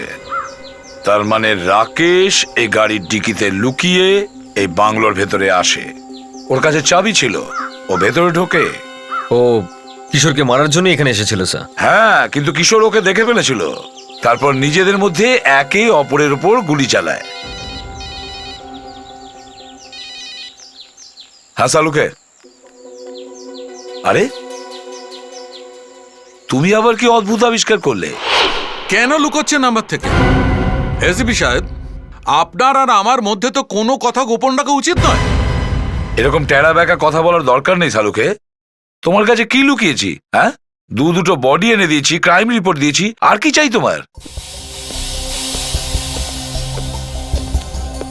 ঘর থেকে কটা লাশ পাওয়া গেছে? সামনে লাশ পড়ে আছে আর তুমি জিজ্ঞেস করছো? হ্যাঁ, এখন জিজ্ঞেস করছি যে কটা লাশ পাওয়া গেছে। ঠিক আছে, বলছি। দুটো লাশ ছিল, দুটো। আর ঘর থেকে কটা গান পাওয়া গেছে? দুটো গান। তো তো দুটো গানেই সাইলেন্সার আছে, ঠিক আছে? একদম। তোমার ওই ছোট বাচ্চার মতো বারবার প্রশ্ন করা বন্ধ করো। বন্ধ করতে পারবো না বস, বন্ধ করতে পারবো না। কারণ ঘর থেকে আরো একটা 3 নম্বর গান পাওয়া গেছে। সেটা কেন আপনি আমার থেকে লুকিয়েছেন? কেন বলেননি? তৃতীয় বন্দুক? আগে হ্যাঁ, তৃতীয় গান। এই সালুকে কি বলছে? তুমি ওখানে আর কোনো গান পেয়েছো? স্যার না স্যার। অভিজিৎ, কোনো তৃতীয় গান পেয়েছো যেটা তোমরা আমাকে কেউ বলনি? স্যার আপনি ব্যাপারটা বোঝার চেষ্টা করুন স্যার। অভিজিৎ, আমি জিজ্ঞেস করছি কোনো তুমি তৃতীয় গান পেয়েছো কি না? স্যার আপনি ডক্টর সালুকে চেনেন স্যার? ইনি আমাদের মধ্যে ঝগড়া বাঁধানোর চেষ্টা করছেন স্যার। না ওঠালা, এই আর এক লোক। তৃতীয় গানটা কোথায় মিস্টার অভিজিৎ? আরে কোন গানটার কথা বলছেন আপনি? ওই গানটার কথা বলছি যার থেকে কিশোরের মৃত্যু হয়েছে। হ্যাঁ, তো দিয়েছিলাম তো আপনাকে। দুটো বন্দুক দিয়েছি, একটা কিশোরের আর একটা রাকেশের। না বস, নো। কিশোরের গুলি রাকেশের লেগেছে, একথা ঠিক, কিন্তু রাকেশের গুলি কিশোরের লাগেনি। আগে হ্যাঁ, ঘরের মধ্যে কোনো তৃতীয় লোক ছিল যার গুলিতে কিশোরের মৃত্যু হয়েছে। আরে বন্ধ ঘরে তৃতীয় লোক থেকে এলো? সেটা আমি কি করে বলবো দয়া, কিন্তু যে গুলি কিশোরের বডি থেকে পাওয়া গেছে সেটা এই বন্দুকের নয়। সালুকে, তুমি ঠিকঠাক করে সব চেক করেছো? সবকিছু ভালো করে চেক করেছি ভাই, সবকিছু ভালো করে। এবার নিন স্যার, এবার এই তৃতীয় ব্যক্তিকে কোথা থেকে খুঁজবো? তাকে তো আমরা খুঁজে বের করবোই অভিজিৎ, কিন্তু তৃতীয় লোকটা বাংলোয় আসলো কি করে আর বাইরেই বা গেল কি করে? ডক্টর সালুকে, ওখানকার ওয়াচম্যান বলেছিল যে সে রাতে কিশোরের সঙ্গে দেখা করতে কেউ আসেনি।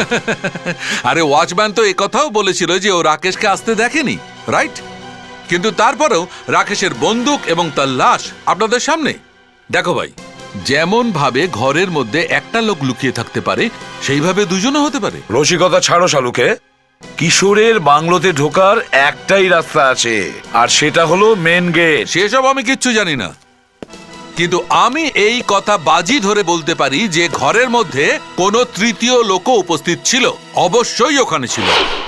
এখানে এই ঘরে কি ঘটেছিল, দুটো লোক একে অপরকে কি করে খুন করলো সেটা জানা নেই, তার উপর সালুকে তৃতীয় লোককে টেনে আনলো। স্যার, এই 3 নম্বর লোক যদি ঘরের মধ্যে থেকেও থাকে তো ও এসেছিল কোন পথে? ওয়াচম্যান তো কাউকে ভেতরে আসতে দেখেনি। স্যার, ডক্টর সালুঙ্কের কথার কিন্তু যথেষ্ট গুরুত্ব রয়েছে স্যার। উনি যেটা বলেন সেটা কিন্তু সত্যি হয় স্যার। এই শালুকের প্রতি টান তোমার কবে থেকে আসলো বিবেক? দেখো বিবেক, প্রথমত এই ঘরটা ভেতর থেকে বন্ধ ছিল, তৃতীয় বন্দুকও পাওয়া যায়নি। তাহলে সেই লোকটা গেল কোথায়? হ্যাঁ, সেটা সেটা তো জানি না স্যার, কিন্তু গুলি তো চলেছিল কোথাও না কোথাও থেকে। হ্যাঁ হ্যাঁ, গুলি তো চলেছে, কিন্তু কোথা থেকে? কিশোরের বডি আমরা এখানে পেয়েছি, তার মানে হলো কিশোর এখানে দাঁড়িয়েছিল, রাকেশ ওর সামনে দাঁড়িয়েছিল। যে মুহূর্তে রাকেশ ঘুরে চলে যাচ্ছিল, কিশোর রাকেশের ওপর গুলি চালায়। আর রাকেশ নিজের বন্দুক বের করে ঘুরে দাঁড়িয়ে কিশোরকে গুলি করেছিল। কিন্তু এটা একটু কঠিন মনে হচ্ছে, আমি বলছি না যে হতে পারে না, কিন্তু কঠিন ব্যাপার এটাই যে গুলি লাগার পরে ঘুরে তারপর ফায়ার করা একদম সঠিক নিশানায় একটু। হ্যাঁ, কিন্তু অভিজিৎ গুলি তো চলেছে কোথাও থেকে, কোথাও থেকে তো গুলি চলেছেই, কিন্তু কোথা থেকে গুলি চলতে পারে অভিজিৎ? কিশোরকে সামনে থেকে জানলা জানলা?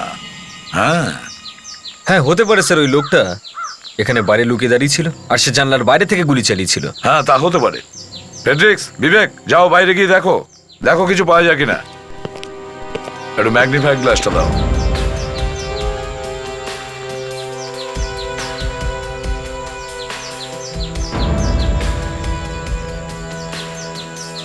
স্যার, এখানে না কোনো ফুটপ্রিন্ট আছে আর না কোনো বুলেট শেলস। এমনকি জানলাতেও কিছু নেই। কিন্তু স্যার গুলি তো চলেছিল এই জানলার এদিক থেকেই।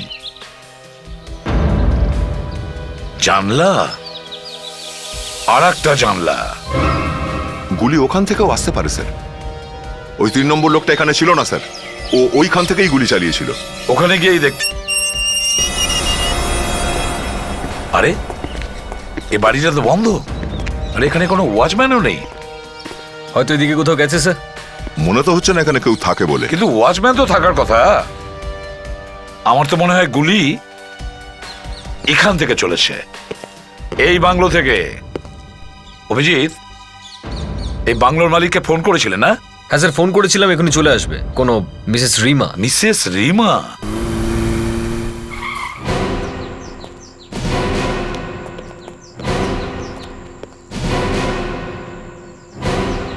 কি ব্যাপার, আপনারা আমার বাড়িতে কি করছেন? দেখুন, সামনের বাংলোতে দুটো খুন হয়েছে, আর আমাদের মনে হয় গুলি আপনার বাংলো থেকেই চালানো হয়েছে। আমার বাড়ি থেকে? আগে হ্যাঁ। কিন্তু এখানে তো কেউ থাকেই না, আমরা তো এখানে আসিই না।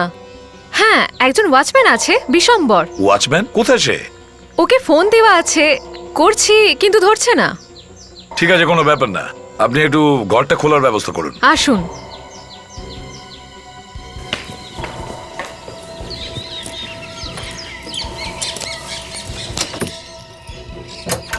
আসুন। আপনি আমাদের সাথে আসুন।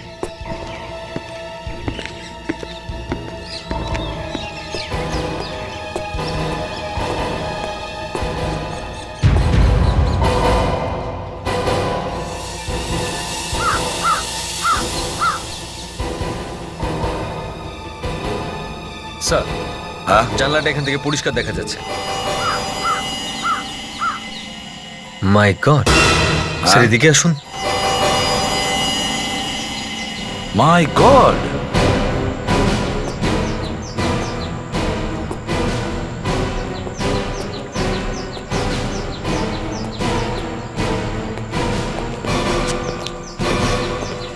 এই দেখুন স্যার, এখানে রক্ত।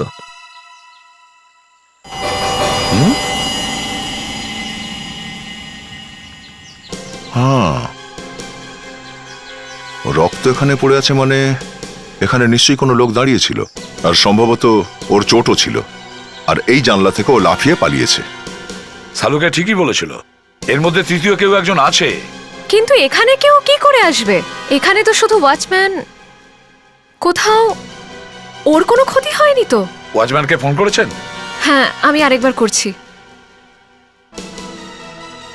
ওয়াচম্যান নেই মানে কোনো গন্ডগোল আছে স্যার। ফোনে রিং হচ্ছে কিন্তু তুলছে না।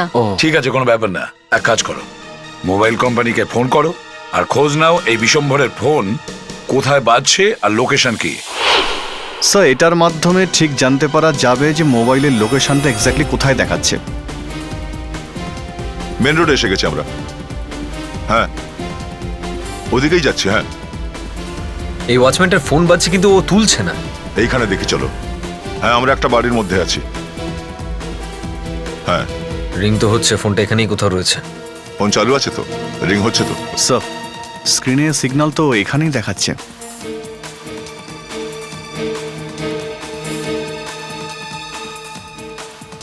স্যার মোবাইল ফোন এই ঘরের ভিতরে আছে। তার মানে ওয়াচম্যান এখানে লুকিয়ে বসে রয়েছে, অন্যদিকে নিজের ফোনটাও বন্ধ করেনি। Okay bye.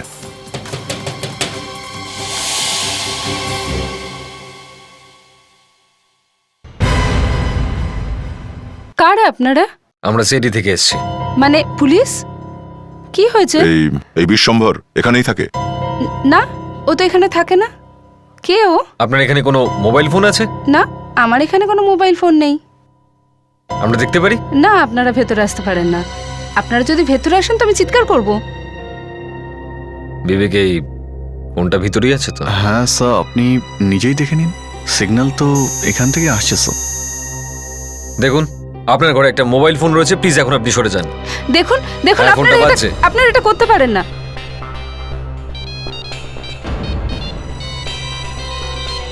আপনারা এরকম করতে পারেন না। স্যার মোবাইল ফোনের ট্রাঙ্কের ভিতরে স্যার। বার করো।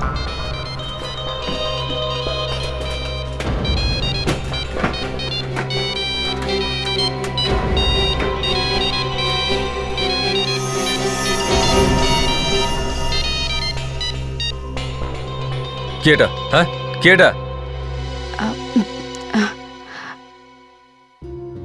পরশুদিন রাতেও এসেছিল এখানে, এখানেই লুকিয়েছিল। আমি জিজ্ঞেস করলাম, কিছু বললো না। দেখুন, এবার সত্যি সত্যি বলুন, দুখানা খুন হয়েছে, বুঝলেন? খুন? ও খুন করেছে? জানি না, কিন্তু ও আছে কোথায়? মদ খেতে গেছে, বললো খুব টেনশন হচ্ছে। কোথায় গেছে ও? দেশি মদের দোকানে, সালোনি বার।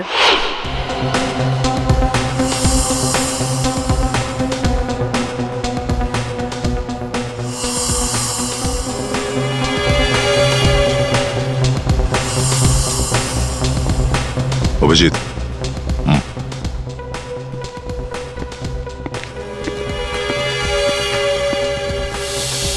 এই লোকটাকে চেনো তুমি? এটা কে স্যার? দেখে তো চেনা চেনাই লাগছে।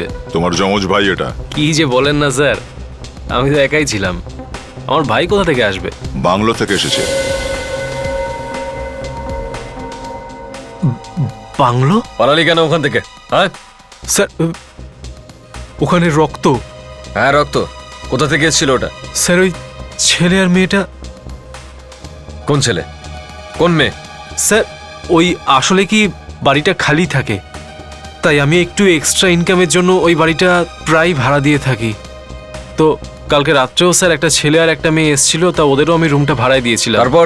তারপর স্যার আমি ওখান থেকে চলে গিয়েছিলাম। পরের বার যখন ঘুরে আসলাম দেখলাম দুজনই হাওয়া, কিন্তু স্যার ওখানে মেঝেতে রক্ত। চল, এই মদের বোতল ছাড়, মুখ ধুয়ে নে। আজ ওই ছেলেটার আর মেয়েটার স্কেচ বানাবো, চল। স্যার, হ্যাঁ, ওয়াচম্যান ছেলেটার আর মেয়েটার দুজনেরই স্কেচ বানিয়েছে। এই নিন স্যার। ও, তো এরাই ছিল ওখানে। এদের মধ্যেই কেউ একজন খুনি।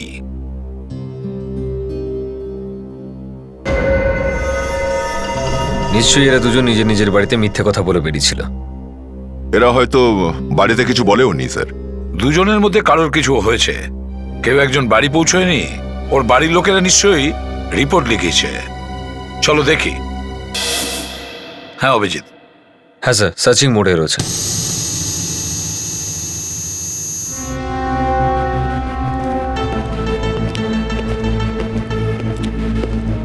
অ্যাপেন্ডিক্স কিছু পাওয়া গেল? খুঁজছি স্যার।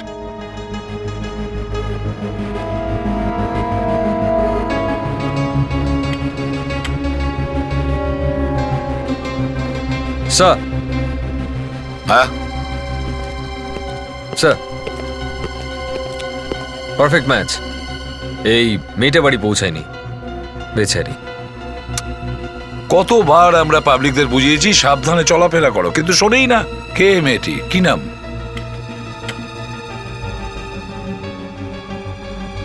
অনিতা, 12 নম্বর কোমলবাড়ি। অদ্ভুত ডিউটি স্যার। যাদের মেয়ে মিসিং এখনো পাওয়া যায়নি তাদেরকে জিজ্ঞাসাবাদ একটু অকওয়ার্ড লাগছে। আমরা একটা কাজ করি, ফ্রেডিকেই পাঠিয়ে দিই স্যার। হ্যাঁ স্যার, ফ্রেডিরও একটা এক্সপিরিয়েন্স হবে। ফ্রেডি যাও। চলো চলো যাও। যাও, আমরা আছি তো, যাও।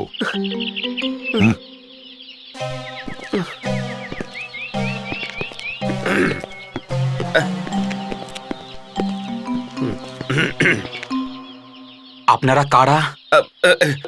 আমরা সিআইডি থেকে সিআইডি থেকে অনিতার খোঁজ পাওয়া গেছে? আমরা তো ভেবেছিলাম আমাদের জন্য কারোর কাছে সময় নেই। আরে না না না না, সেরকম ব্যাপার নয়। আমরা যত তাড়াতাড়ি সম্ভব অনিতাকে খোঁজার চেষ্টা করছি। চেষ্টা করছেন? তার মানে এখনো খোঁজ পাওয়া যায়নি? তাহলে কেন এসেছেন? আরে স্যার বলুন না। ওই আপনাদের একটু সাহায্য দরকার আমাদের। একটু দেখুন তো, এই লোকটাকে আপনারা চেনেন? এটা তো নীলেশ, অনিতার বন্ধু। আচ্ছা, বলতে পারবেন নীলেশ থাকে কোথায়? সেও তো কাল রাত থেকে নিখোঁজ। ওর বাড়ির লোক ওকে খুঁজতে এখানেও এসেছিল। ও, নীলেশ নিখোঁজ? হ্যাঁ। আচ্ছা, একটা কথা বলুন, আপনার মেয়ে অনিতা কাল রাতে কোথায় ছিল? ও কোনো বন্ধুর পার্টিতে গিয়েছিল। কি যেন নাম বলেছিল? ভবেশ। হ্যাঁ ভবেশ, ভবেশের সাথে পার্টিতে গিয়েছিল। এই ভবেশ কোথায় থাকে? ওর অ্যাড্রেস আমি বলছি। অনিতা বাড়িতে এটা বলে বেরিয়েছিল যে ও ভবেশের পার্টিতে যাচ্ছে, কিন্তু নীলেশের সঙ্গে ও রিমার বাংলোতে গিয়ে পৌঁছলো। 2 দিন হয়ে গেল বাড়ি পৌঁছায়নি। দেখা যাক এই ভবেশ কি বলে। ভবেশ? হ্যাঁ বলুন। ভবেশ আছে? না, উনি তো বাইরে গেছেন। আমরা সিআইডি থেকে এসেছি, ভিতরে আসতে পারি? কেন? দেখতে চাই তুমি সত্যি বলছো না মিথ্যে। আরে স্যার, আমি তো ছুটিতে ছিলাম, আজই কাজে যোগ দিয়েছি। মানে তুমি জানো না যে ভবেশ কোথায়? না স্যার। তাহলে তো ভিতরে গিয়ে চেক করতেই হবে। মনে হচ্ছে ভবেশ এখানে কোথাও লুকিয়ে রয়েছে। আরে আরে স্যার, এরকম করবেন না স্যার। স্যার এরকম করবেন না, আমার চাকরি চলে যাবে স্যার। দেখো, তুমি আমাদের সঙ্গেই থাকো, বুঝেছো? চেক করো, দেখো। আরে স্যার, আপনারা এইসব কি করছেন?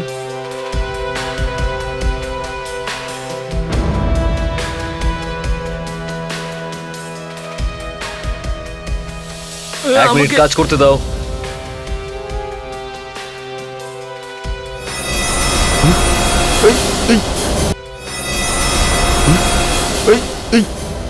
অভিজিৎ! হ্যাঁ দয়া, কি হয়েছে? আরে লাশ কে এটা? আরে এই আবার কি? স্যার, এ তো নীলেশ স্যার। নীলেশের লাশ এটা? তাহলে এই অনিতার কি হলো? নীলেশের লাশ পাওয়া যাচ্ছে ভবেশের বাড়িতে, আর ভবেশ নিখোঁজ। তার মানে ভবেশ মেরেছে একে।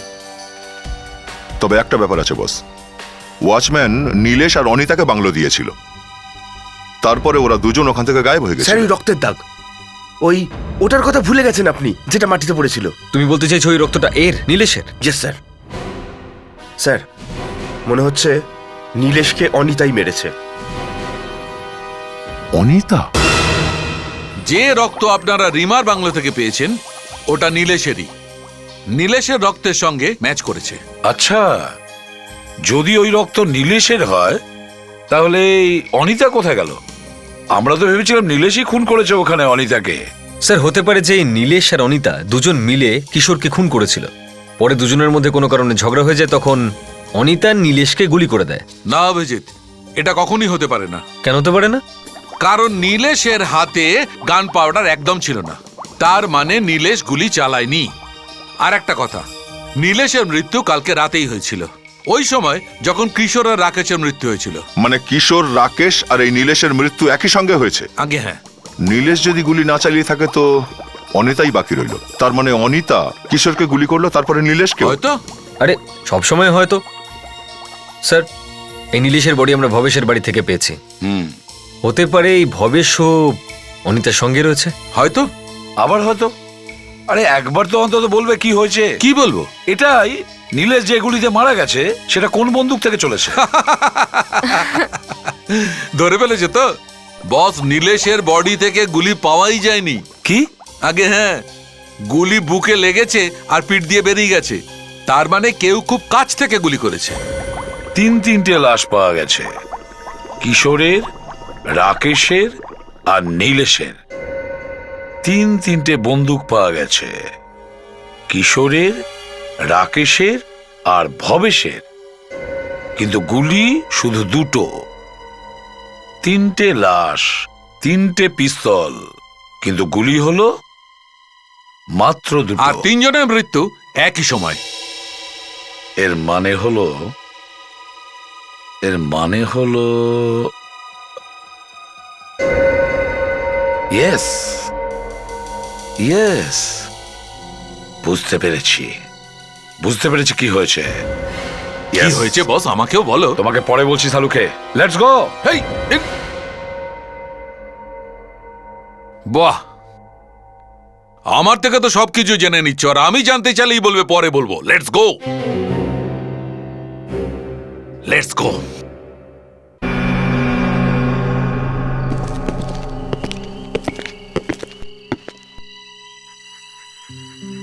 এই নীলেশ এখানে দাঁড়িয়ে ছিল যখন ভবেশ ওকে গুলি করেছিল। এর মানে হলো এই ভবেশ এখানে দাঁড়িয়ে ছিল। যেই ভবেশ নীলেশের ওপর গুলি চালিয়েছে, গুলি নীলেশের শরীর ভেদ করে এপর ওপর হয়ে সামনের বাংলোর জানলায় দাঁড়িয়ে থাকা কিশোরের বুকে গিয়ে লাগে। নীলেশ আর কিশোর দুজন একই গুলিতে মারা গেছে? হ্যাঁ। একটা কথা মাথায় ঢুকছে না স্যার, পিস্তল থেকে বেরোনো একটা গুলি এখানে কোনো মানুষের গায়ে লেগে ওই অত দূরে গিয়ে আর একজনের মৃত্যুর কারণ কি করে হতে পারে? ফেডরিক্স, পিস্তল থেকে বেরোনো গুলি 600 থেকে 800 কিলোমিটার গতিবেগে বেরোয়। এই জন্য নীলেশের মৃত্যু আর কিশোরের মৃত্যু একই সময়ে হয়েছিল। এর মানে দাঁড়াচ্ছে স্যার এই ভবেশ দুটো খুন করেছে। হ্যাঁ, আর অনিতা ওকে সহযোগিতা করেছে, এই জন্য উধাও হয়ে গেছে। এক কাজ করো, ভবেশের বাড়িতে গিয়ে চেক করো, হয়তো ওই বন্দুকটা ওখানেই পাওয়া যাবে। চাকরটা কোথায় পালালো? ওকে ধরে নেওয়া উচিত ছিল। স্যার, হঠাৎ আমরা নীলেশের লাশটাকে পেয়ে গেলাম বলে চাকরকে তো ভুলেই গিয়েছিলাম স্যার। এখানে এসেই সব চেক করে নেওয়া উচিত ছিল আমাদের। যাক, এখন করো। আমাদের অন্ধকারে ইনভেস্টিগেট করতে হবে, যাতে কেউ জানতে না পারে যে আমরা এখানে কি করছি।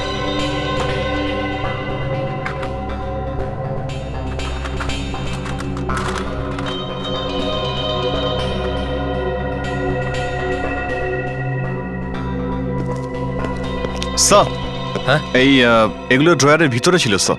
বুলেটস? গ্রেট, তার মানে ভবেশের কাছে বন্দুক রয়েছে। তাহলে বন্দুকটাও এখানেই কোথাও আছে। কি হয়েছে? সবাই একদম চুপ। একটা কাজ করো, নিচে চলো।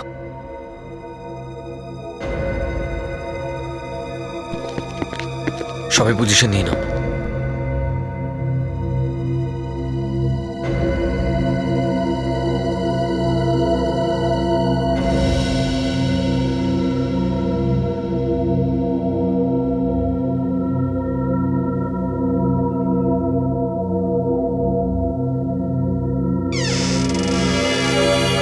এই দরজাটা এরকম খোলা কেন? সুরেশ, এত অন্ধকার করে রেখেছে কেন? সুরেশ, সুরেশ, মেয়ে কে ওখানে? ওখানে কে লুকিয়ে রয়েছে?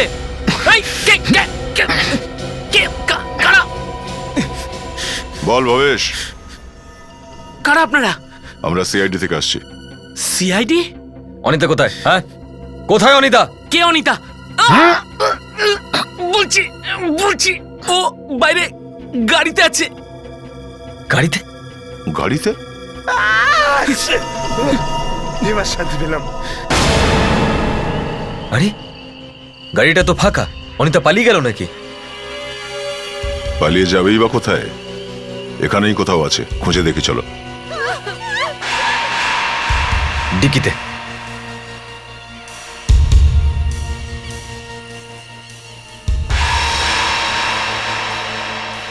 মাই গড, এ তো সাংঘাতিক। মনে হচ্ছে অজ্ঞান হয়ে গেছে। হসপিটালে নিয়ে যেতে হবে। তুমি অ্যাম্বুলেন্সে ফোন করো, আমি এসিপি স্যারকে ফোন করে ইনফর্ম করছি। হ্যাঁ সালুকে। আচ্ছা, জানা গেছে যেগুলি কিশোরের বডিতে ছিল ওটা ভবেশের বন্দুক থেকে চলেছে। ওহো, আই সি। না না, টেনশন করো না, আজ রাতে ডিস্টার্ব করবো না, নাক ডেকে ঘুমোতে পারো। ওকে, হ্যাঁ ঠিক আছে। হ্যাঁ এবার বলো ভবেশ, শেষ রাস্তাও তো বন্ধ হয়ে গেছে, এবার তুমি কি করবে? হ্যাঁ, তোমার বন্দুক থেকে যে গুলি চলেছে সেটা সামনের বাড়িতে থাকা কিশোরের বুকে লাগে। এবার বলো। কিশোর? হুম। কে কিশোর? কিন্তু আমি তো নীলেশকে গুলি করেছিলাম। এবার আমি কি করে জানবো যে নীলেশের সাথে সাথে কোনো কিশোরের গুলি লেগে যাবে? আমি তো শুধুমাত্র একজনকেই গুলি করেছিলাম। আমি তো ওই কিশোর নামের লোকটাকে চিনি পর্যন্ত না। কিন্তু তুমি নীলেশকে মারলে কি করে বোকার মতো? আমি অনিতাকে ভীষণ ভালোবাসতাম, কিন্তু জানি না এই নীলেশ কোথা থেকে মাঝখানে চলে এলো।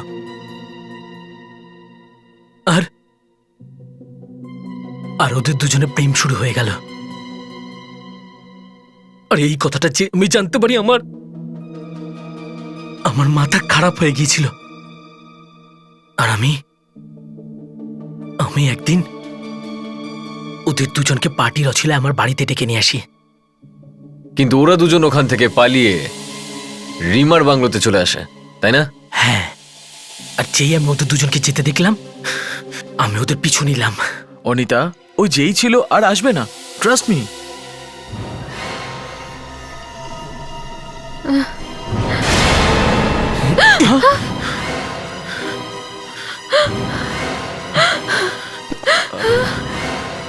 তো দরজার ওখানে তুই ছিলিস? তাহলে আসল পার্টি এখানে চলছে। হ্যাঁ, আমরা এরপরে তোর কাছেই আসতাম। হ্যাঁ হ্যাঁ। এটা হতে পারে না। কি হতে পারে না ভবেশ? আমি অনিতাকে ভীষণ ভালোবাসি। ভবেশ, আমি নীলেশকে ভালোবাসি। আমার জানা ছিল না তোর মনে এইসব রয়েছে। হ্যাঁ হ্যাঁ, আমার মনে এইসব রয়েছে। ভবেশ, এসব কি? আমার পার্টি থেকে লুকিয়ে এখানে চলে এলে? হ্যাঁ, আমাকে ধোকা দিলে। পাগলামি করিস না, ভবেশ। আমি উত্তর চাই। ভবেশ, প্লিজ গুলি চালিও না। তুই আমাকে গুলি করতে চাস? কি চাই তোর? অনিতা না জীবন? বল অনিতা না জীবন? অনিতা। নীলেশ, ওই বন্দুক তুমি কোথায় পেয়েছো? ওই বন্দুকটা আমি কালো বাজার থেকে কিনেছিলাম। এর শাস্তিও তোমাকে পেতে হবে। দুটো খুন করেছো তুমি। এবার বাকি জীবনটা জেলেই কাটবে। কিছুটা জল ওখানকার জন্য বাঁচিয়ে রেখো।